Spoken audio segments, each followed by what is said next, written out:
Jay Shear. Jay Shear. Jay Shear. Jay Shear, business consultant. Jay Shear. Jay Shear Business Consulting.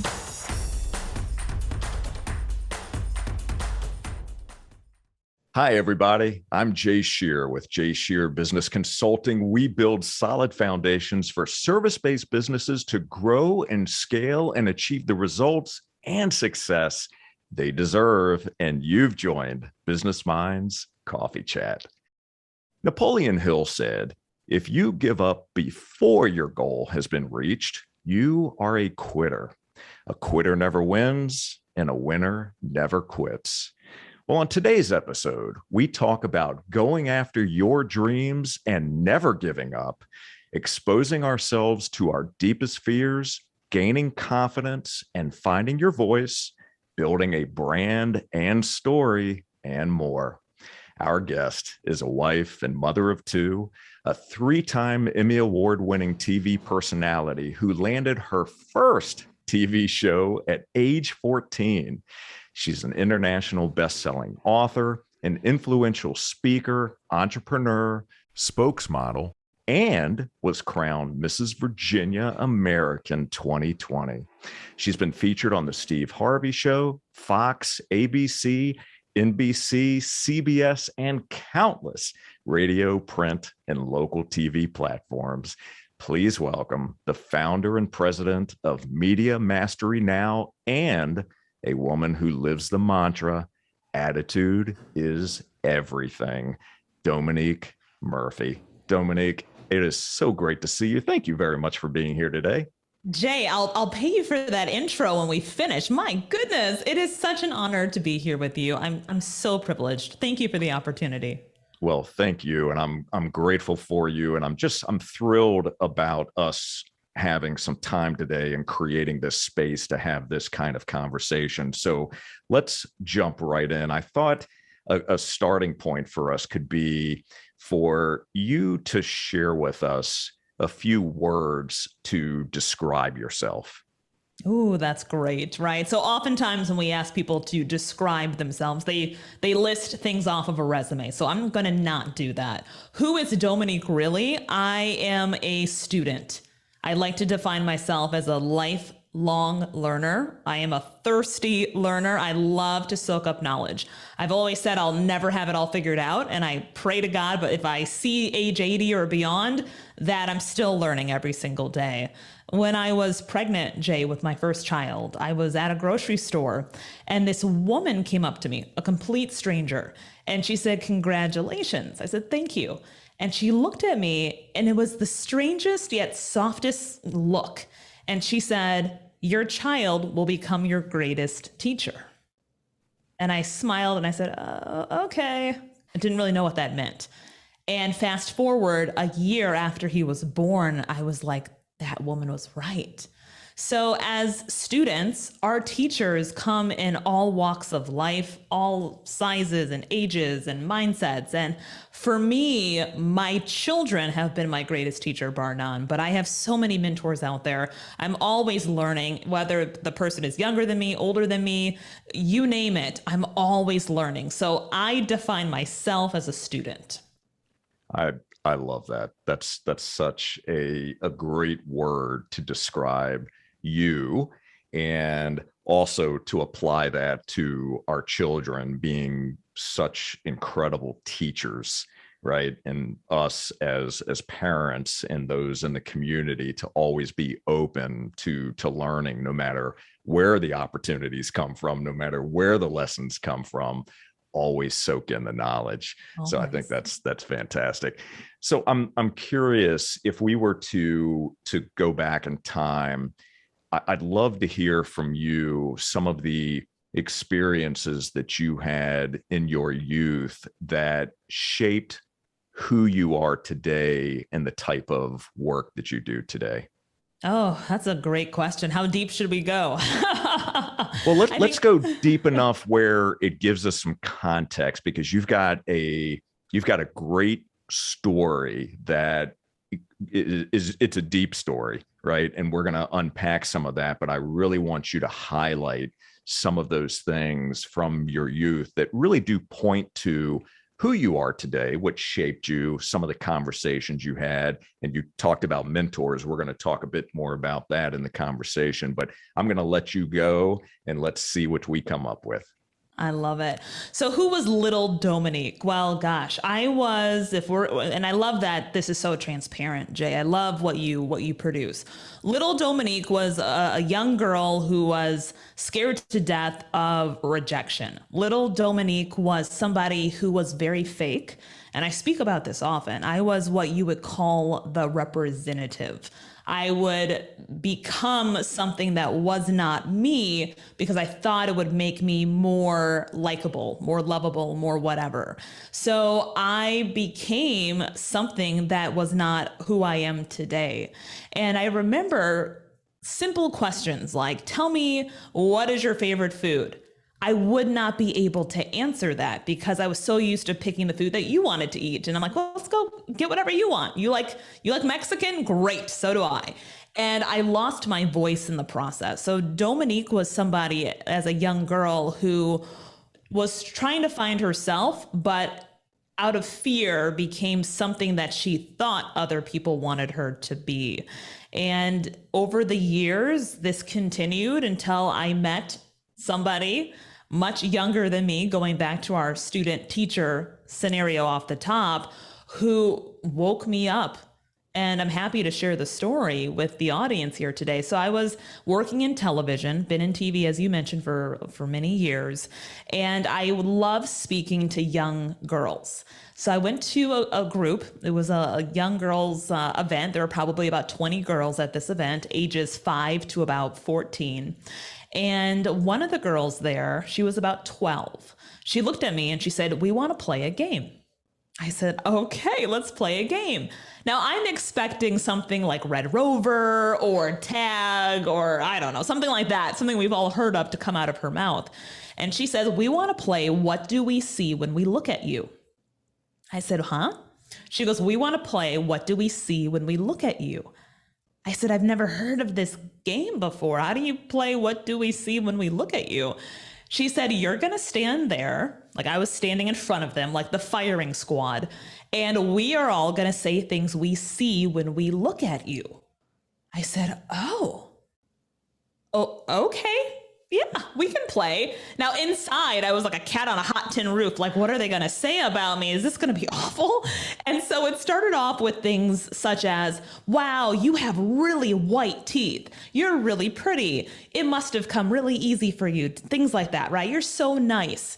And as the conversation continued, everything that was coming out of these young girls' mouths was horrifying. Things such as, I could never do what you have done because of where I come from, because of my circumstances, because I'm stupid, because I'm not attractive, because.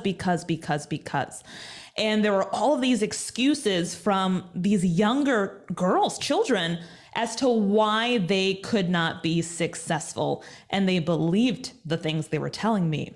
And as they were going and going, I was just sinking into the floor thinking, what am I doing and projecting to the world that little girls think it's not possible for them to achieve success or surpass what I have done? They can't equal what I've done or surpass it. What am I doing?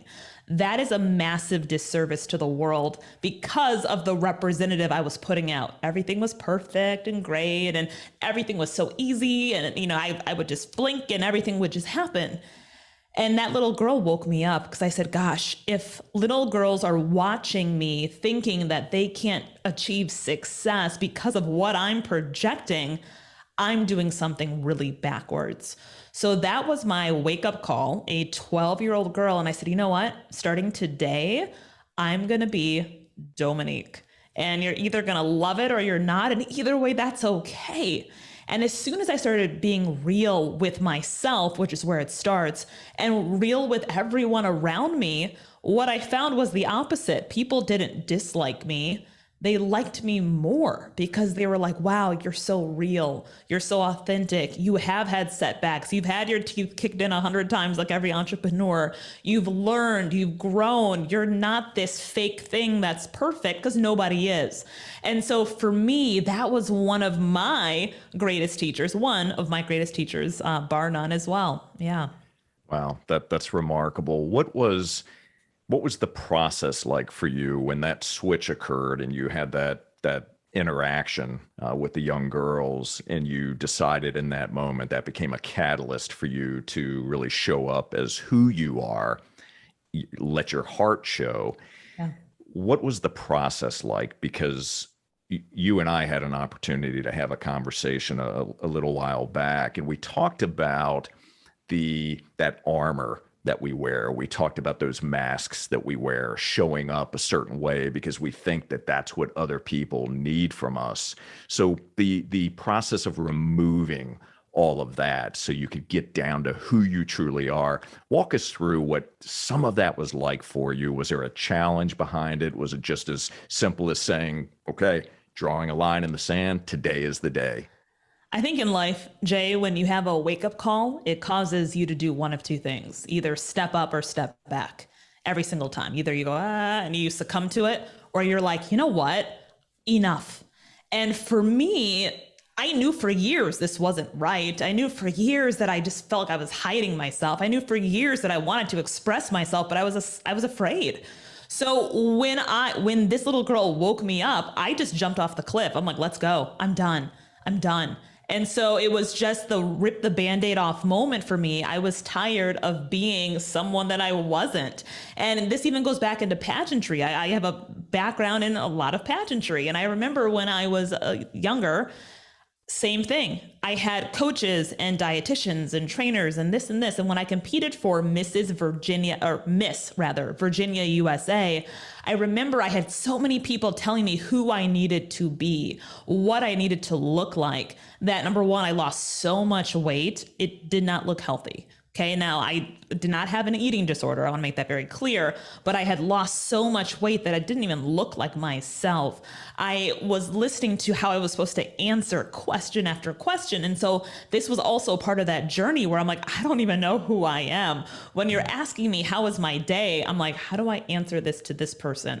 And I would have scripted answers for everything. So over the years, as this continued, I was like, I don't want to be this robot anymore. So it took a child to allow me to discover this. It took a child for me to say, you know what? Wow, this little girl has the mindset of an 80-year-old, and I love it. Wise beyond her years. And there's something here. So why not now jump and do it? Because if not now, when? So it was a pretty easy transition at that point to say, you know what? It's happening now. And what I started doing, honestly, Jay, was I just started being myself. And if someone asked me a question, I would just answer it the way I actually wanted to answer it. And what I found was people were like, I stopped saying yes all the time. I was a yes person. Anything you want. Yes, yes, yes, yes. And when you become a yes person, you lose yourself because you don't have time for yourself anymore. So I got to the point of where I started drawing lines and boundaries. And I would say, hey, listen, I'm unable to do that today. But if it was something of value, let's schedule a different time to do it. So it was protecting my time and myself. And as a result, I mean, it's paid in dividends. Such a powerful point that you made around learning to say no, creating those boundaries. And for people pleasers, and for those that are listening right now or watching this, we feel you, because I'm one of those as well, as I know you are, Dhomonique. And when you're a people pleaser and you're always saying yes, to your point, you leave no time for yourself. And it's very, very difficult to sustain that and be able to deliver your best when you're giving everything you have away and you're emptying your tank and not enabling yourself to be able to fill that so you can truly show up, create those boundaries, and give even more. So I feel you on that one. So what's something that you believed about yourself early on that you discovered later wasn't true? Ooh, these are great questions, Jay. What was something that I thought about myself that I discovered later was not true? The first thing that comes to mind is that I was at a disadvantage. So one thing I preach about today is victimhood and victim mentality, which is one thing you'll never, ever catch me talking about, because there is no such thing. And I know some people are gonna say, well, yeah, there's no such thing. In life, we create our own realities, and I truly believe that. And when you show up, truly show up, opportunities come to you. And if certain ones don't come to you, it's not because you're not good enough or talented enough or qualified enough or whatever enough. It's because something was missing. This might not be the right path for you. Maybe you weren't fully prepared. There's always lessons in everything. And so for years, I used to be that person that would say, oh, it didn't happen because of this. It didn't happen because of this. And I believed it. And as I went along on my journey and I aligned with some amazing mentors who showed me their success stories. And I love hearing stories of individuals who have had to be rocked in their life, because that's the story of most of us, right? We, at some point, have a wake up call, whether we come from nothing or whether we come from a broken background or whether we've lost something. Every person who's listening to me right now has lost something in their life. And so we're all connected on that front. And what I had to learn through experience was that opportunities are there for everybody. If you work hard, if you show up, if you are consistent, if you truly know what you represent, those are our core values. What do you stand for? What do you stand against? And you make it happen. It all starts in the mind. And so you mentioned it off the top, AIE. AIE, it's an acronym I live by, and its attitude is everything. And whether or not people believe it, our attitude literally is everything. Viktor Frankl, for everyone who is not familiar with him, please look him up. He's a Holocaust survivor.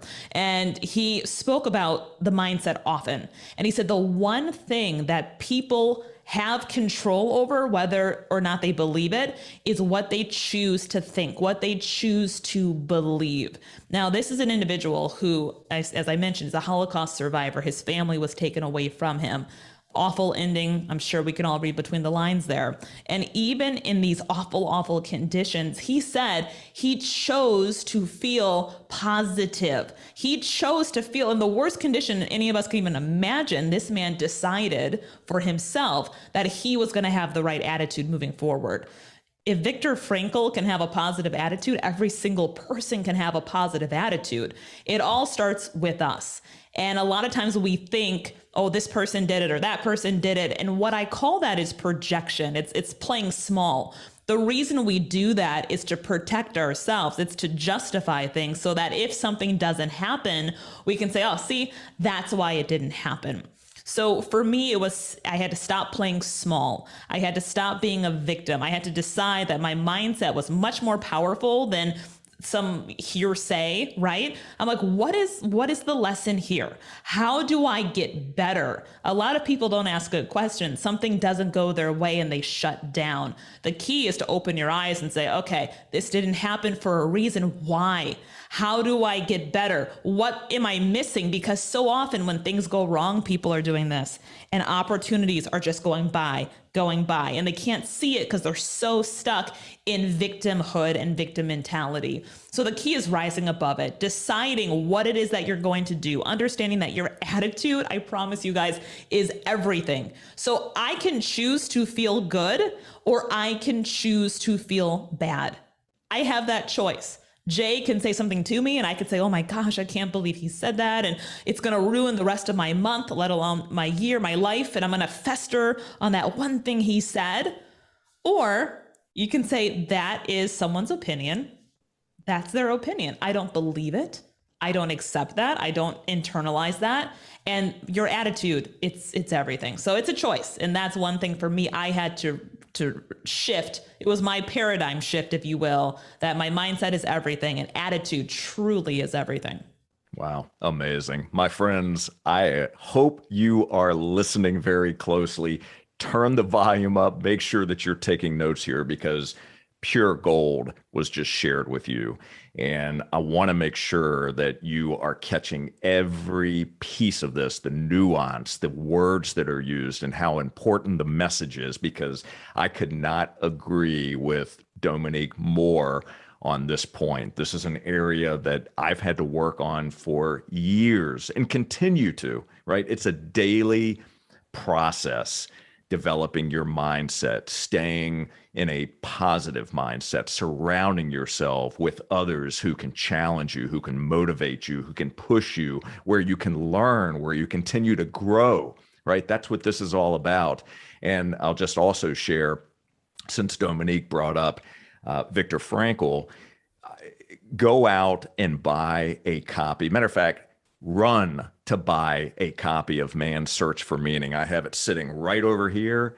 It is a book that I've read numerous times. I refer to it often because it is one of those that not only will it shake you to your core, but to Dhomonique's point, for someone, and we all deal with adversity, but for someone to go through such horrific events and be able to look at things with a different set of optics, right? Getting a different perspective on things. And he studied the human behavior. He studied these individuals in these concentration camps, and he could tell the ones that gave up, the ones that had no hope. And mindset and attitude are everything. So thank you, Dhomonique, for sharing that as eloquently as you did. Greatly appreciated. Thank you. So I would love for you to talk about mentors and mentorship. It's come up a couple of times already in this conversation. Share with us how important mentors have been in your life, and who are some of your mentors that have just created such impact for you in both your personal and your professional life? Oh, I love this question. Mentors are everything. If you don't have one, get one. 2, 3, 4, 5, 25, as many as you can. Like just collect them like candy. Okay. Like you want mentors in your corner. And there's this misnomer out there, Jay, that, oh, I'm a certain age, so I can't have a mentor. It's for college kids or people in their 20s or 30s. That is not true. You can be 99 and have mentors, and they don't have to be older than you. They can be younger than you. It doesn't matter. You should have mentors in every facet of your life. So if you are an entrepreneur, you don't only have to have entrepreneur mentors. You could have mentors that are relationship mentors. You could have mentors that are financial mentors. You could have mentors that are familial mentors, right? There's so many different pockets. So don't pigeonhole yourself. The key to finding a mentor is finding somebody who has done what you are looking to do.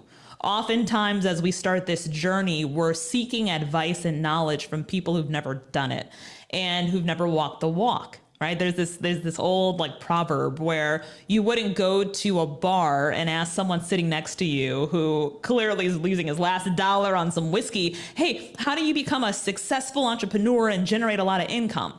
That's probably not the right person to give you that advice, because it may not be as accurate or sound as it should be, right? Now, I could be wrong, but based on the scenario, probably not. The key is you want to seek out the people who are doing what you want to do.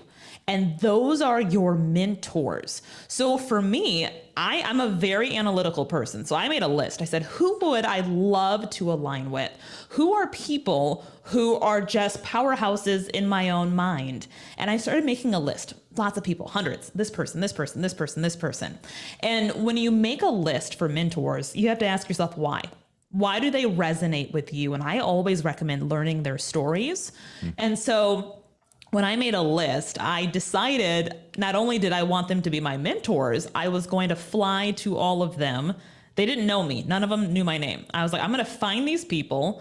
I'm going to figure out a way to get them to say yes.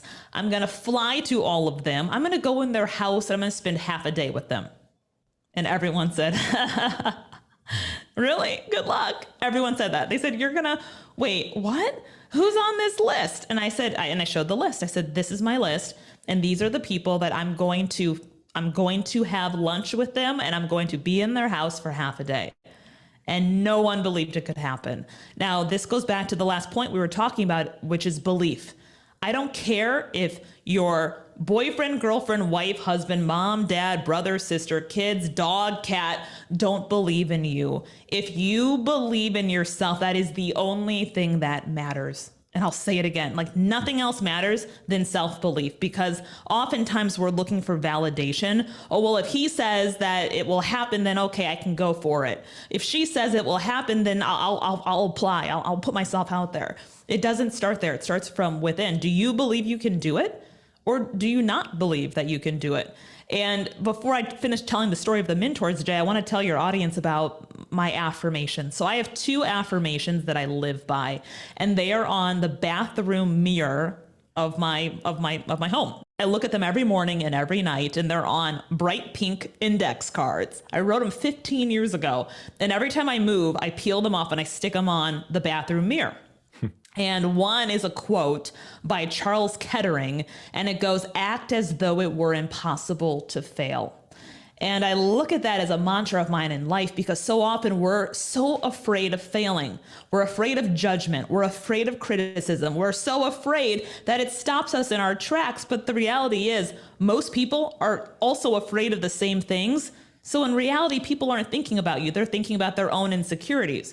So act as though it were impossible to fail. If you could not fail, what would you do today? What would you change about what you could do, what you will do? Today, it would change exponentially, because you wouldn't be afraid of failure, criticism, judgment, etc. So that's the first one. The second one just says, why not you? And every day I ask myself, I said, why not you? Why not you? Why can't you? You're just as capable, strong, powerful as anybody else. Why not you? So what is that big dream that sets your soul on fire? I call it the it. What is the it? And then you couple it with the why. The why is the piece that drives you. So what is it, and why do you care about it? And once you know what that is, ask yourself every day, why not you? And honestly ask yourself, why not you? Stop playing small. Stop coming up with reasons why it will not or cannot happen for you, and decide today, yes, I am going to achieve it. So that's where, and it's just one of these things that's so powerful, because we often stop ourselves before the opportunities are even close. So when it comes to mentors, I said, I'm going to do this. And I didn't care what anyone said. I said, I'm just going to figure it out. And guess what happened? 17 people on my list said yes. 17. Wow. So I went and I flew and I traveled and I met with all of these people in their home. And many of them were mini mentors, if you will, for the time being, but several of them became lifetime mentors. So you mentioned some names. Jeff Hoffman, he is the co-founder of Priceline.com, many other companies, music producer. He's just a powerhouse. He actually is the inventor of the kiosks that you see when you go to the airport to check in a lot quicker. So Jeff Hoffman is one of my greatest mentors in life. He's a dear, dear friend. He's a mentor. I've learned so much about him, not just about business, but life. And one of the first things he told me when we met, he said, Dhomonique, don't chase money, chase excellence. And that is, to this day, one of my top 3 favorite quotes, because oftentimes people in life, whether you're an entrepreneur or not, they're focused on the money. How do I make money? How do I make money? I need money, money, money, money, money, money. And it just infiltrates their soul. Like, how do I make money? As the author Earl Nightingale talks about, the only people who make money work in a mint. The rest of us have to earn money. And the way we earn money is providing products and services that are needed and useful. And so when Jeff flipped it on his head and he said, don't chase money, chase excellence, it changed the way I went about everything in my life. I say, don't worry about the money. Focus on being excellent, providing an excellent product, showing up in excellence, which starts with yourself. If you are tired and depleted and broken, you are not excellent, and you are your brand. Every person is their brand, whether they believe it or not. So for me, that was one of my aha moments. So Jeff Hoffman, Alec Stern, he is the co-founder of Constant Contact. He's got many other companies under his belt now, and he's also a really dear friend. The mentors that I have, what I love is they are friends. I can pick up my phone and I can call them right now, and they'll make time and say, hey, let's talk. What's going on? How's life? How's this? How are your kids? How's your family? And so mentors are fundamental. I can't tell you how many mistakes I have avoided by being able to lean on mentors to ask the hard questions, ask the tough questions, because they're there, they've been there and they've done it and they've seen it all. And there's nothing that they can't answer when it comes to what they've done. It's their wheelhouse. Wow. Love that. Just fantastic. Thank you. Thank you for sharing. And thank you for sharing 2 of your 25 to 50 mentors. And I love the fact that you made a decision. Not only did you write down who these individuals were, who you wanted to meet with, you did your due diligence, you did your research, and then you reached out. So you overcame any self-limiting beliefs, any of that negative self-talk that says, I can't. You said, I can and I will. Why not me? And why not now? I love that. And to be able, for all of us, to be able to put that same mentality, that same language into practice, because if there's one thing that holds us back from allowing our greatness to come out and be able to show that to the world and tell our story authentically, it is that fear, the fear of rejection, the fear of ridicule, the fear of putting something out on social media and maybe not getting a like or getting negative comments. What matters, as you said, Dhomonique, is your belief in yourself. We have to value ourselves first before we can expect others to value us. Is that a fair statement? 100%. And I think at some point in this journey we call life, you just say, F it. Like that was me. I was like, F it. I don't want to be where I am. I want more. So how do I do it? I put myself out there. And for everyone listening, you heard me talk about the it and the why. This is how you start this process. You figure out, what is it? What is it that you want? Why do you get out of bed in the morning? Honestly, ask yourself, why do I get out of bed? If you're like, I don't know, because I have to work, because I have to make money, that's not a good answer. That means you need to figure out your it. The it is that big, audacious, hairy dream that you're like, I can't tell anybody what this is, because what will they think if I say I want to earn $1 million a year? What will they say if I say I want to earn $1 million a month? What will they say if I want to earn $1 million a day? There are people who do that and more. So what is it? I don't care if it's money. I don't care if it's relationships. I don't care if it's something in your life with your family. What is it that sets your soul on fire? It's the it. You have to define the it. And what will keep you focused on the it is your why. Why do you care? This life is very short for all of us in the grand scheme of things. So why does it matter to you? What is the reason behind it? You have to discover your why. Your why could be because you never believed in yourself and you want to prove it to yourself that it's possible. Your why could be your children, that they can see a role model, someone in their life do something amazing. Or maybe it's to show your kids that anything is possible. Your why could be your entire family. They're leaning on you and you want to show them that you can do this for them, to help them. Your why might be because you want to help people who look like you, who don't believe that they can do it, do it. It could be a million reasons. Maybe you're the first in your family to do something. That's the why. That's the thing when you're tired, when you're sad, when you're broken, when you don't feel like it, when you feel depleted. The why is the piece that makes you wake up and say, okay, you know what? Back on.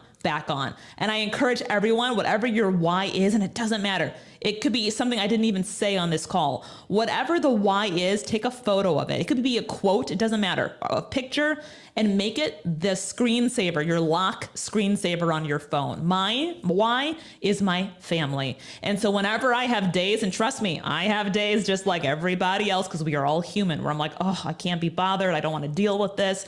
I look at that phone and I snap out of it like that. So figure out what the it is, and then the why is the piece that will drive you every single time to not quit. Wow. Dominique, you are on fire. You truly are. I know you're speaking from the heart. I know this is the real you and who you are and how you show up. But I tell you give me chills just listening to your words. It just resonates. And I know that there's a lot of earbuds that are listening to this right now that feel exactly the same way. And you know how it is. It's like anytime we are hungry for knowledge that we can apply to improve ourselves, the lessons have a way of showing up the right time when we need them by the right voice. And you are that voice in this moment. And I want you to know how much I appreciate you. And I know that our audience is appreciating everything that you're saying as well. So let's talk about your zone of genius for a moment. Let's talk about finding our voice, creating personal brand. So share with our audience your zone of genius, where you spend your time from a business perspective. You own more than one business. You own multiple businesses. I know you've got a lot going on in your world, but give us some context. Share with us where you specialize. Okay, so my specialty is all things media. I love television. I love media. I've been on TV for many years, started my career at the age of 14, and it's my wheelhouse. I'm honored to have earned 3 Emmy Awards for my journalistic excellence. And in 2020, I was named the National Salute to Excellence Award winner, one of them, by the National Association of Black Journalists. So it's a very prestigious award for journalistic excellence in the field. So that's my background. I am the president and founder of America's premier media training agency. It's called Media Mastery Now. And speaking of finding your voice, there is a book on our homepage that's completely free to anybody. And you can download it. It gets sent right to your email. It's mediamasterynow.com. And it's a great resource for you to find your voice. Okay, it's called Speak Up, 5 Simple Hacks to Find Your Voice and also land media opportunities. So if you're looking to crush it in the media space, but also figure out how to gain confidence and find your voice, it's a really good read for you. Very simple read, but a lot of tactical information.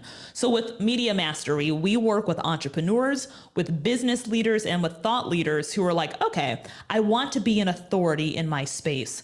I want to go from someone who's unknown to somebody who's unforgettable. How do I do this? So we work with these individuals to help build out make sure their business is right on point. But then from there, it's all about media training and exposure. So we help you essentially become your own PR agent, how to break through the system, break through the noise. What are they looking for strategically? It's all about media training, media placement, communications, confidence, things like that. Also, the storyline. It is absolutely fundamental for every person, especially if you're an entrepreneur or in the business arena, to have a story. People do not buy products or apps or anything like that, contrary to popular belief. People buy people, and people buy passion, and people and passion are based on a story. So you have to ask yourself, if you're not scaling the way you want to in your business and in your career, scaling, if for anyone who doesn't know, means like growing. If you're not growing, scaling, the chances are 3 things are not in place. Number 1, there's no strategy. Number 2, there's no game plan. And number 3, you're missing your storyline. So the philosophy that I teach on, and it's a very simple formula because media can be incredibly intimidating, incredibly frustrating and confusing. It's like being plopped into a jungle and you're like, okay, I know there's a way through, but do I go left, up, down? Do I climb a tree? I don't know. Oh, is there a lion over there? Where do I go? And so it's confusing. So what I do is I help you quiet all the noise and make it very, very simple. So the formula for media, which is also massive for anyone in the business field, visibility equals credibility, which equals profitability. So visibility is being seen and it's being heard, being seen and being heard. Your number one goal is visibility.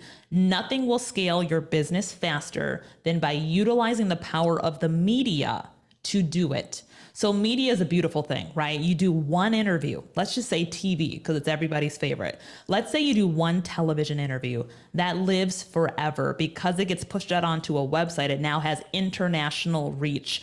That one story can help you generate leads and traffic, not just the minute it airs, but the week after, 5 years after, 15 years after. It lives forever. So visibility also pushes it out, the media, to a really large population.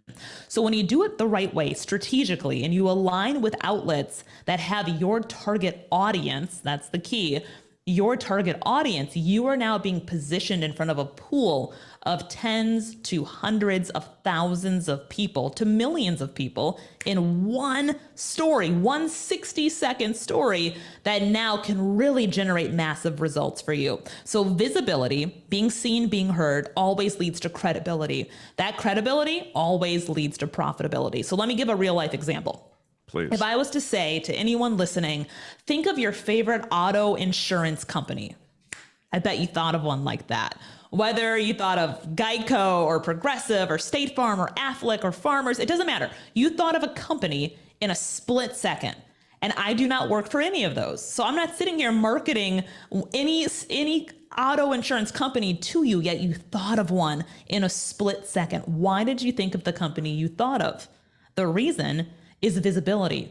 Subconsciously, we're seeing ads all day long. And the company that you thought of, maybe you currently buy from that company, potentially. Maybe you've seen their ads on the sides of billboards, on buses, heard it on the radio, seen the TV commercials, you see it in the newspaper, you're seeing it constantly. So because it's visible, you naturally thought of it as being more credible. You did. Now, if I told you guys, hey, I just started my own company, it's called Dhomonique's Auto Insurance. Dome's Auto, it's phenomenal. It's great. Just as good as the other guys. You'll probably say, hey, congrats, that's awesome. I'm still going to go with the other guy, right? And it has nothing to do with me personally. You have just never heard of Dhomonique's Auto. That's not a company, by the way, so don't look it up. You know, you've never heard of Dhomonique's Auto. So you're like, I just would feel more comfortable with the company that I've seen and that I've heard.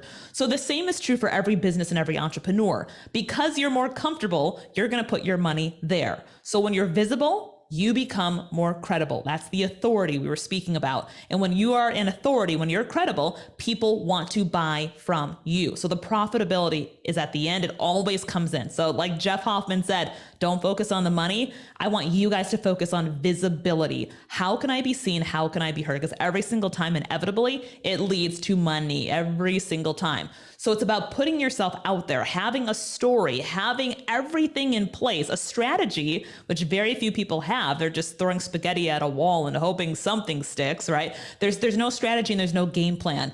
To do media the correct way, it is very, very, very strategic. We have to identify what outlets are the best outlets for you. What is your storyline? What are they looking for? And every single week it's changing. So it's like watching a chess game. You're constantly moving the pieces to position yourself for what is trending at the current time. But visibility, hands down, the number one way to scale your business. So Media Mastery now helps, as I mentioned, entrepreneurs, business leaders, and thought leaders really crush it in their space and become authorities by way of media, especially television. The other brand is called the Luxurer Group. Luxurer is luxury in Latin. So it's Luxure group.com. So theluxurergroup.com, or you can just do luxurergroup.com. It is a global PR agency. We call ourselves PR Plus. Anything you can think of in the media is what we do. So we help bold brands. That's what we're focused on. Bold brands make a massive splash in the media. So if you're looking for top level television, radio, magazines, newspapers, podcasts, that is what we do with the Luxurer Group. So I love media.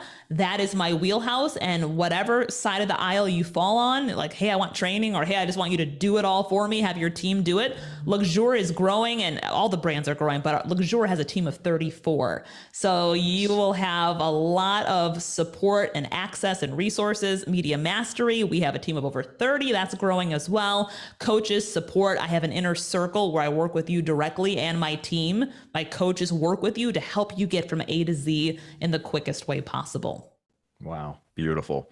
So to that point, if you had an entrepreneur, business owner who wanted to work with you, but they're not comfortable in front of a camera, you and your group, your team can coach, train them, help them overcome the fear or whatever it is that's blocking them so they can become more comfortable, more confident?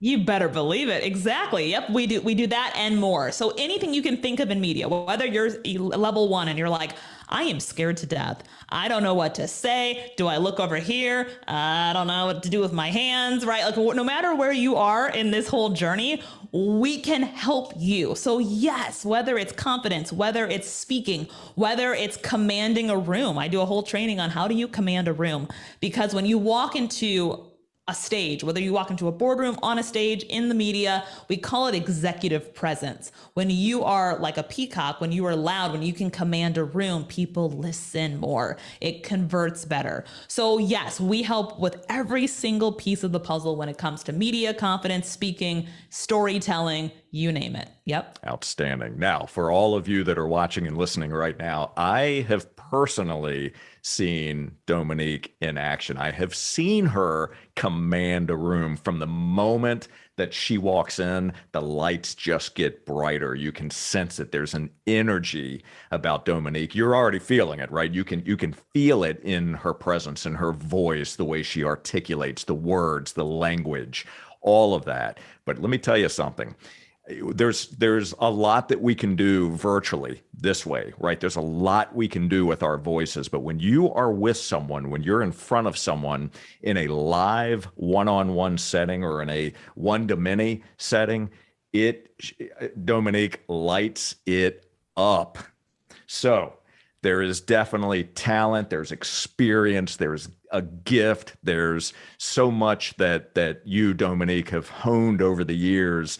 And I know that there's a lot that's bubbled underneath the surface there, a lot of things that you've worked on that you and I have just scratched the surface on here today. But you just keep getting better and better and better. And I love that. I would encourage anyone that's listening right now, and we're going to certainly link to all of the different sites that Dhomonique just mentioned, but I would encourage any of you to take a look at your own businesses and realize that you, right, you're a brand, right, personal branding, but reach out, do some research, get to know Dhomonique and the services that she's offering, and figure out how you can get closer, how you can amplify your voice, amplify your message, and take your business to a completely different level. So I love what you just shared. So what would surprise us at this point to learn about you? So many things. Okay, what would surprise you to learn about me? I'll give you one, and if you don't like it, I'll give you something else. So I was a competitive international figure skater for the first part of my life. So from age 8 to 16, I was a individual and then synchronized figure skater. Very few people have seen synchronized ice skaters. So essentially, if you can envision synchronized swimming, but on ice. So it's a team of 25 doing formations to music. And so I was on a team called Team Braemar in Minnesota, which is where I'm originally from. We were ranked number 1 in the state of Minnesota, and we were top in the USA, and we consistently would go to Canada and do international competitions. So that was a big part of my life growing up. I would wake up at 5 a.m., go ice skate, go to school, leave school, go back to the ice rink until pretty late, have dinner, go to bed, and repeat. So that was a big chunk of my life growing up. Taught me a lot about discipline very early. I'll bet. That is impressive. Do you still find time to get on the ice? You know, this goes back to the finding your voice. And so for me, skating is a really interesting animal, right? It's a lot like any sport. And when you are in a sport by a certain age, there's like a cutoff, right? Like, you know, if you're going to be in the Olympics or, you know, the top competitions at a certain age. So for me, when I got in, I was developing my skill set abnormally fast. So I ended up getting 2 coaches, and I was training every day. And the whole goal was, we're going to get her to the Olympics. This was like the whole, like, we're going to do this. And there's something about other people wanting you to get to the Olympics and yourself being like, right? And I was kind of that type of person. And as the years went on, and it was literally my life for 8 years, a couple things happened. Number one, ice skaters are short. And so they encourage you to drink a lot of coffee because it stunts your growth. So I would drink coffee and all this stuff when I was little. Crazy, right? But it didn't work. And so I'm pretty tall. and as you grow, your body changes. So you have to relearn all of your moves because now when you're jumping and spinning, you're in a different proximity, right? So you're constantly changing. So I started going through these growth spurts and I started to level out. And as I was leveling out, I was losing my love for it. And I love television, and I knew this really young. I was into theater and TV, and then I landed the Whatever show, my first show, which was an NBC show in Minneapolis at the age of 14. And I was still skating, right? And I wasn't hitting it, and my heart wasn't in it. And I remember telling my mom, I think I was like 15 and a half, almost 16 at the time. And I said, I don't want to do this anymore. I said, I don't want to do this.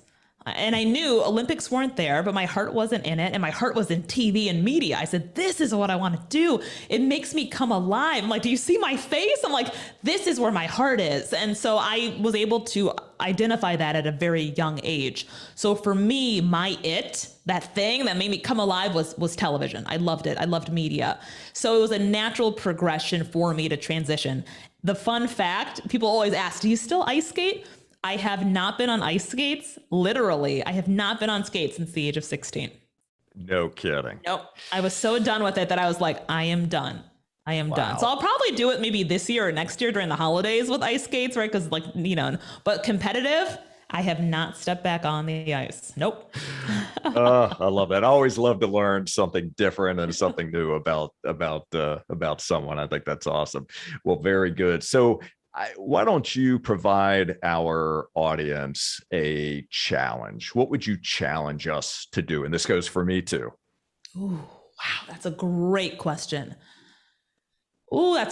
So many things are coming to mind. Okay. What would I challenge you guys to do? I would challenge everyone on this call to be kinder to themselves. Because oftentimes the things we say to ourselves in our mind, it's awful. We wouldn't let anyone else say it to us. I heard Maya Angelou speak years ago. She had come to an event that I was honored to also attend. And she shared this story about us as humans, right? And she said, you are like a home, like you are a vessel, and think of it like a house. She said, you wouldn't let somebody come into your house and knock things over and swear at you and tell you you're stupid and ugly and fat and dumb and all this stuff. If somebody came in and started doing that, you would say, get out of my house. You're not allowed back in here, ever. Like, be gone. And you would remove them from your house. Yet we sit here every day, and if we're all being honest with ourselves, chances are there are things that come into your mind that are negative, that are not kind about yourself. I'm stupid. I'm ugly. Oh, I'm so annoyed. Oh my gosh, I can't get things right. It's never going to happen. I'm so frustrated. I'm so dumb, right? And if you listen to yourself during the day, I can't tell you how many people I listen to, and I hear them say things like, oh, I'm so stupid, right? And they don't realize what they're saying. And our words are powerful beyond measure. And they are, like, they're so incredibly powerful. What you're saying, and especially what you're saying internally, because sometimes when you say it out loud, you might catch it. But what you're saying to yourself is having an effect on you, whether you believe it or not, whether you have mental blocks, whether you're like, why am I not being successful? It's because oftentimes in your mind, you are preventing yourself from doing it because you're saying, I'm so stupid. I'm dumb. I'm always late. Oh, I can never get things right. Whatever that thing is that you're saying constantly, and maybe it's multiple things. So I challenge you to be more aware of this and to be kinder to yourself, right? We should be loving on ourselves more, yet we are living in a culture where we have been programmed from day one to not say I'm awesome or I'm great or I love myself, because, oh, that's pretentious. You can't say that you love yourself. You can't say that you're awesome. Why can't you? Why can't you? But yet we can say we're stupid and dumb, and no one even bats an eye at that. We can say, oh, I'm so dumb. Oh my gosh, I'm such an idiot, right? And people could smile at you and go, ha, ha, ha, with you, right?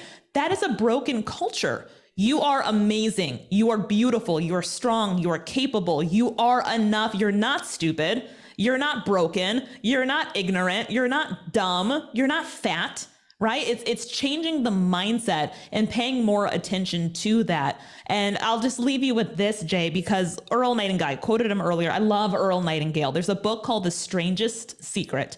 If you have not read this book, you'll read it in like a couple hours, maybe an hour. It's a super easy read. It is one of the best books, in my opinion, of all time. And Earl Nightingale talks about a farmer on a fertile piece of land.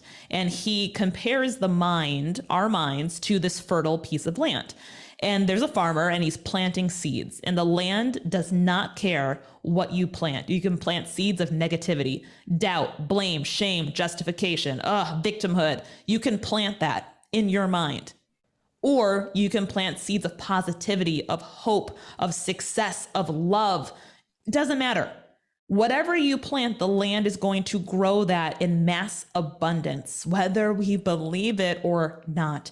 So if you're telling yourself you're stupid and you're dumb and you're not worthy and you're this and you're that and whatever, you're going to keep feeling that way. You're going to keep failing. You're going to keep attracting negative things into your life and wondering, why does it keep happening to me?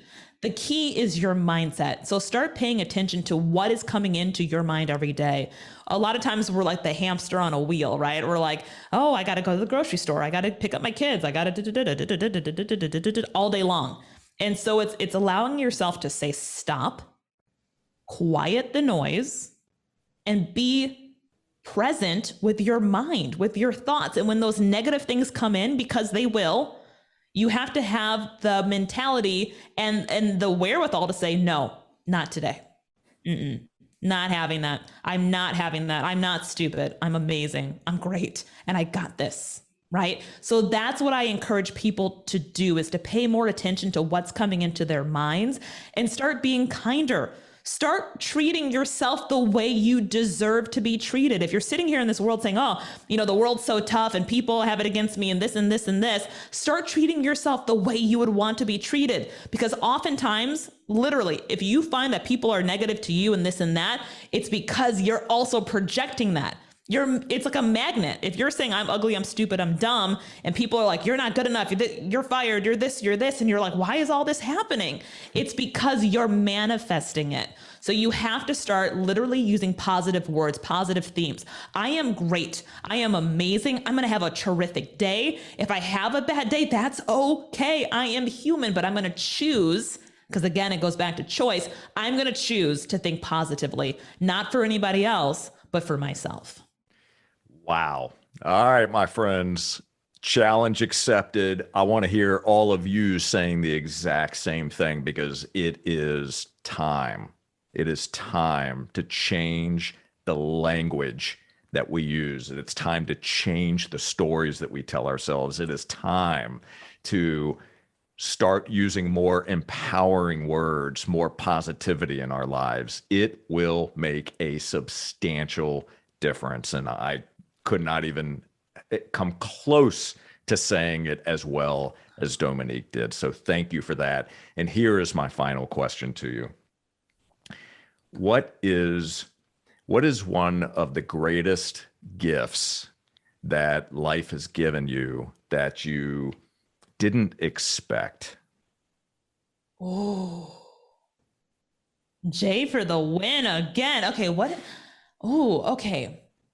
Ask me that one more time.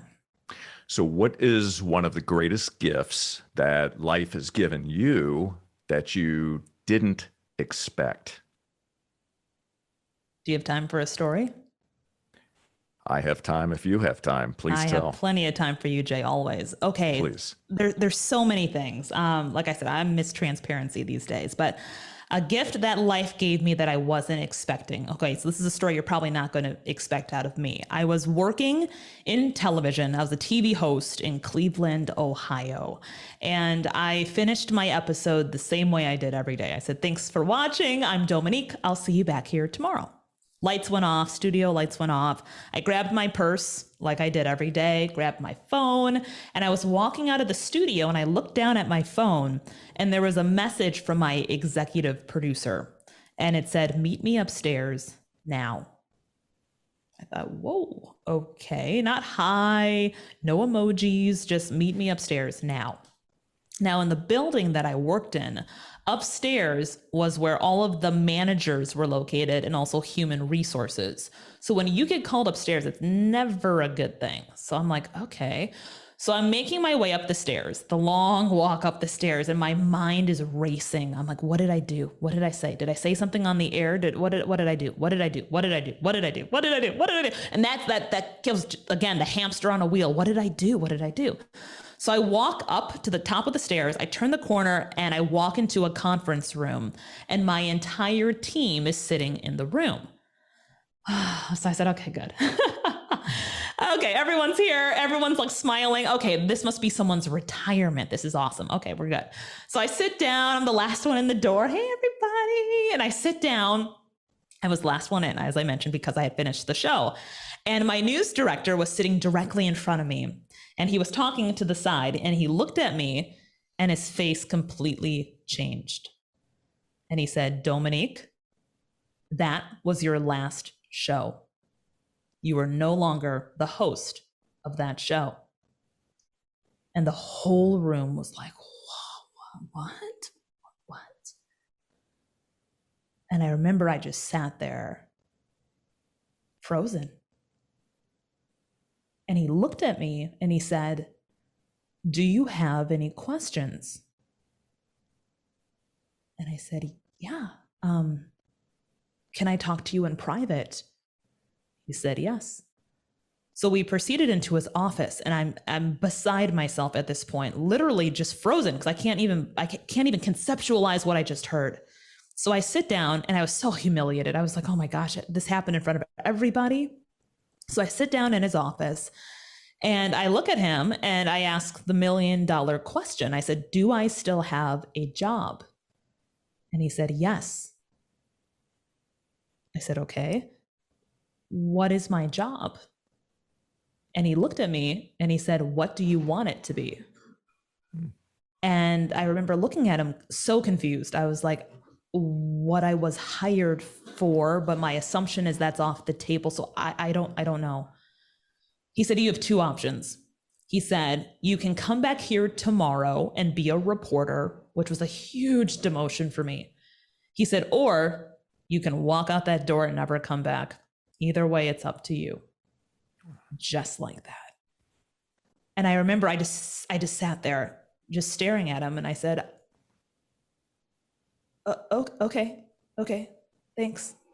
And I made my walk down the stairs, and everyone by this point, it's a media room, it's a newsroom, right? Everyone's like, oh, I heard what happened. Are you okay? You know?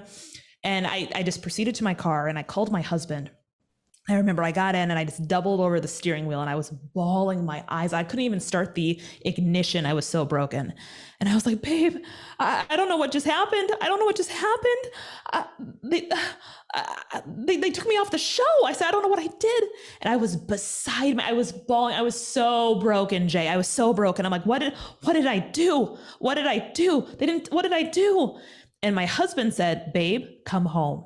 I said, no, you don't understand. I said, I was in a room with my whole team, and they did this, and what did I do? And he said, babe, come home. So I made my way home, and I remember getting home that night, and I was just between two worlds. I said, I don't know what I did. How did this happen to me? I've always been that person who's gone above and beyond. Like, what did I do? He said, it's not about what you did. It's about what you're going to do next. He goes, now you have two options. You can do what everybody expects you to do, which is to never show your face in that room, in that office again. He said, or you can rise above it, but only you can decide that. He's like, I can't do that for you. My husband's a very wonderful, wise man. And that night I was up all night. And so it was a tale of two worlds, right? I was like, oh, yeah, I'm going to go back in there tomorrow. I got this. And then I'd be like, no, you don't got anything. Like, sit down. You're not going in there. There's no way. What are people saying about you? Oh my gosh, the fear of judgment and criticism, right? I couldn't do it. I said, there's no way. There's no way. And then I'd be up again. Yeah, I can do it. Right? I think I can do it. And then I'd be like, no, you're not doing it. There's no way. By the time the morning come, I decided, you know what, I'm going to do something that I've never done before. I've never been in this situation. I don't know what to expect, but you live once. I'll have a story out of it at least, right? So I went into work. I got up early, 2 hours earlier than usual, and I found a story because reporters pitch stories every day. So I walk in and I joke, I was like the rare panda at the zoo. Everyone was like, she's here. Oh my gosh, she came back. What? And so I walk into the editorial meeting and my boss goes, does anybody have a story idea? And my hand went up first. I said, I do. And I pitched a story which ended up being the lead or the number one story that night. So I went home and I thought, okay, definitely not what I want to do. I'm not going to pretend that I love this because I don't, and I'm going to be fully transparent. But I was like, but there's got to be a lesson in this. And I truly believe in life, there is always a lesson if we're paying attention. So I said, what is the lesson in this? Let me keep my eyes up and open, not down. There's something here. No idea what it is. No clue, but there's got to be something here. So a day went by, a week went by, a month went by, 2 months went by. I remember thinking every day, like, what is the lesson in this? I don't love what I'm doing. I'm feeling kind of stuck, but I remember that attitude is everything. And I live by that. I live by that mantra. It's literally the tagline on one of my books is AIE, attitude is everything. So I'm like, okay, I have to make sure that I am coming to work with the right attitude, because not for anyone else, but for myself. That is a representative of Dhomonique, and I choose to feel good. I choose to not be a victim. There's something here. I know there's something here. Let me just keep going, paying attention. There's something here. So 3 months went by, and then the Republican National Convention came into town, and it was my job as a reporter to go out and cover the stories. So 2 weeks before the event, we had to go through military SWAT training, 2 weeks. Things like we had to learn, so if someone throws tear gas on you, here's what you do. If somebody stabs you, here's what you do. If a bomb goes off, you need to run this way. And here's the whole layout of the property and what to do. And here are the alleyways. And if someone shoots from the roof, this is what you need to do. Stuff no human ever should have to learn, right? No civilian should have to learn this stuff. And I was like, oh my gosh, this is crazy. They must think something's going to happen. Fast forward, a couple of days before the event, I'm told that I'm going to have an armed bodyguard with me at all times by the name of Gunny. Cannot make this stuff up. Full-blown military SWAT, rifle and everything next to me at all times. I am not allowed to leave his presence at any time, period. Then they go, here's your bulletproof vest and here's your bulletproof helmet. Good luck. And I remember that day thinking to myself, whoa, what? I'm an armed bodyguard. They want me to wear a bulletproof vest and helmet. They're providing me this. They must think I'm going to get shot. There must be some kind of insider information or something that I'm going to get shot. And then my mind went to, they do not pay me enough for this, right? And I was like, what is going to happen? And then I kept thinking, I was like, you know what? There's a lesson. I'm scared to death. I am scared to death, but there's a lesson in this. So let me just keep my eyes open and see what it is. There's got to be something here.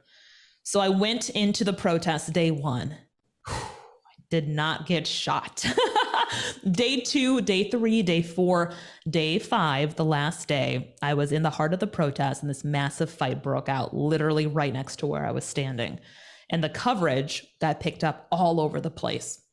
It was my coverage from that story and from the week of being in the heart of all those protests that earned me my very first Emmy award.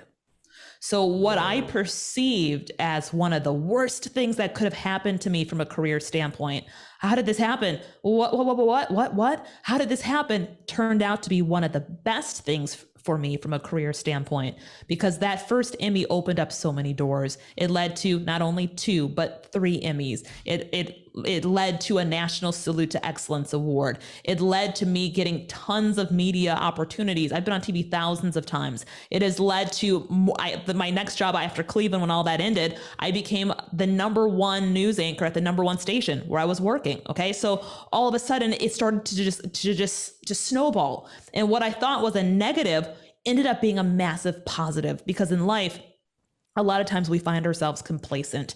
There was a Gallup poll that came out recently that said 93% of people are disengaged in life, in work and in life. We're just going through the motions. And that was me. I was working as a host, but I would literally on my lunch break, I would go outside and walk the parking lot because I was bored out of my mind. I'm like, well, let me go walk and get some fresh air.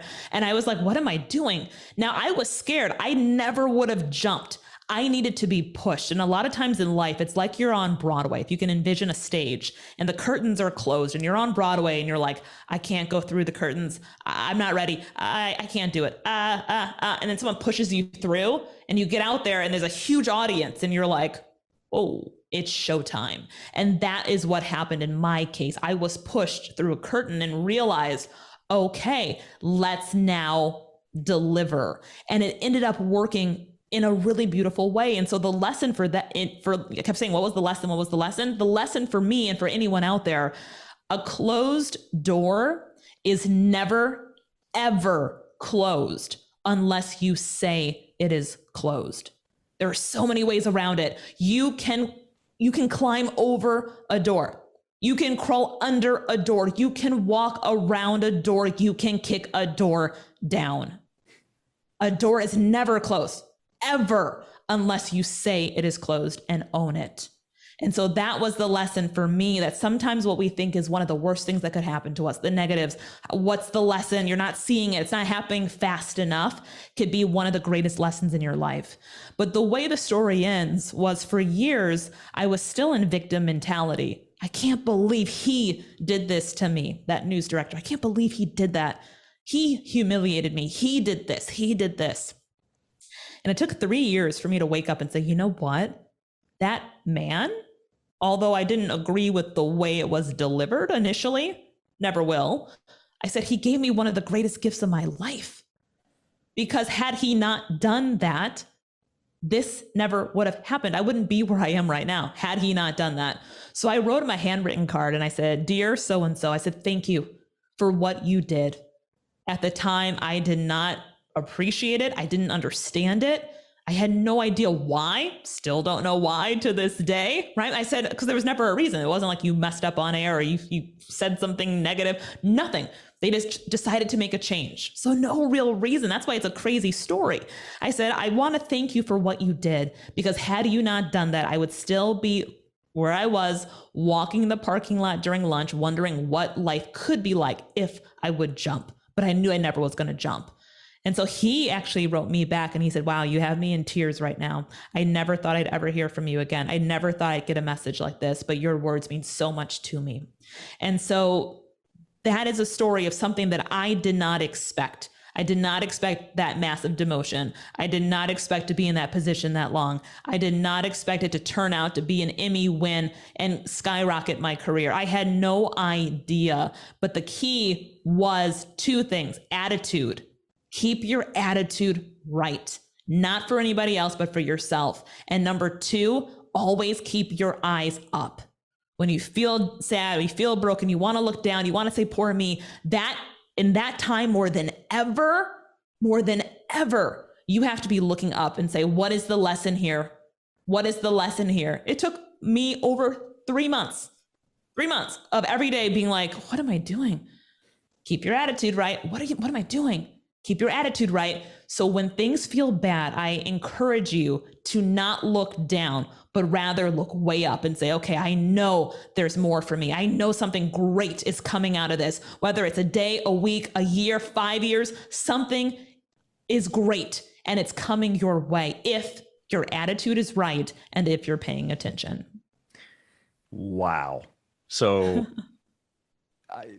I tell you, I'm almost speechless, but I'm not going to be, because I'm a host here, right? So I have to maintain my composure, my professionalism. But let me tell you something, and this goes for everybody that is listening right now. If Dhomonique's story, if her words, if the stories that she's been sharing, her excellence, her attitude, her mindset, if that hasn't inspired you to jump and take action, I would go back and re-listen to this over and over and over again, because I could tell you, I feel like I could, as soon as we wrap this up, I could go out there and do anything. So don't only listen.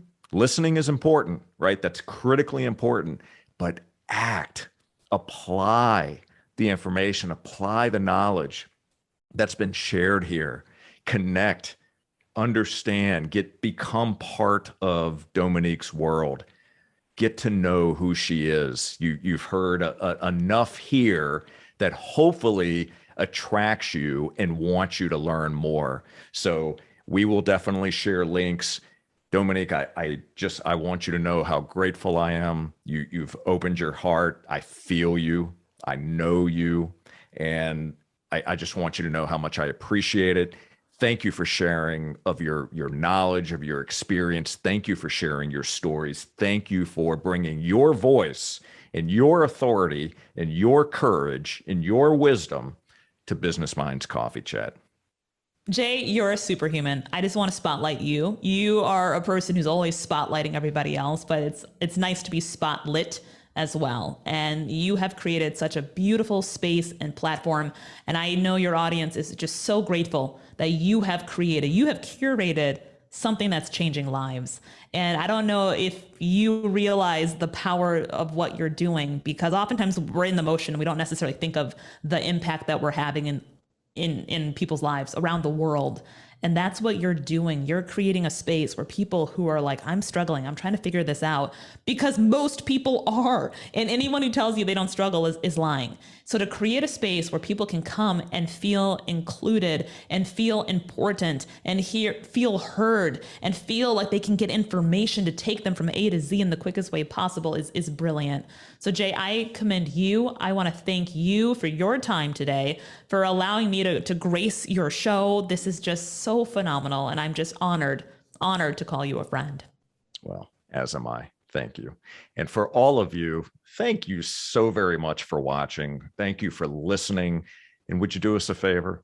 Go ahead and subscribe, rate, leave us a review. Let us know what you thought of this particular episode. I am sure that there are plenty of takeaways, but we would love it if you would share one or two with us.